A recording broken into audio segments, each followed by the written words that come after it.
Less than 48 hours until the start of St. Jude Rock and Roll Nashville Marathon. 30,000 people are expected to hit the streets Saturday, but they'll be seeing a couple of changes. Chris Conti is live in Sky 5. And Chris, why did officials have to alter the course this year?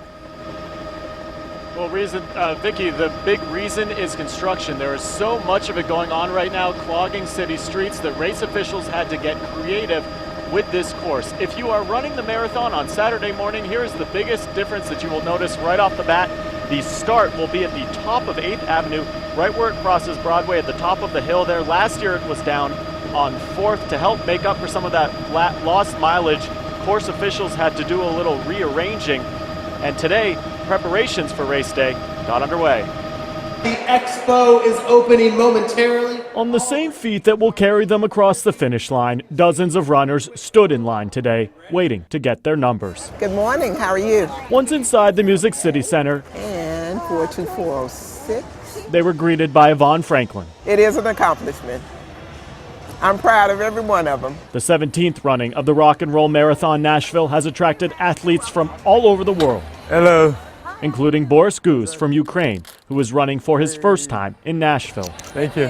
Thank you. It looks like the first 5 miles is going to be uphill and then it's going to be okay. On Saturday morning, though, Boris and 30,000 other people will notice some changes. Last year, the course started all the way down there on 4th Avenue. Now it's been pushed back 4 entire blocks between 7th and 8th. Well, I think a lot of what we've had to do is really, adjust for some of the construction that is downtown. Alex Bennett has worked tirelessly over the last year to make sure the 26.2-mile course is certified.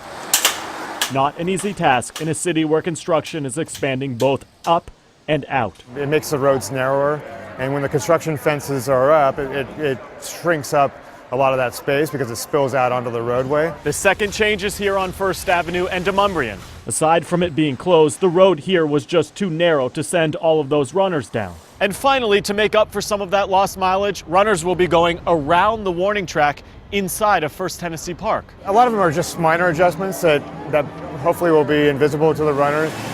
Invisible, perhaps, but changes nonetheless.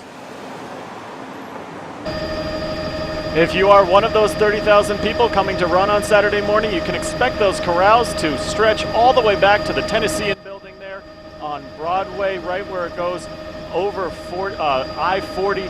Another big change was the name this year. They're calling it the Rock and Roll Marathon. Organizers tell us that because of the name change, they've managed to get attendance for the race back up over 30,000 people for the first time in 4 years. We are live in Sky 5 this evening. Chris Conti, News Channel 5.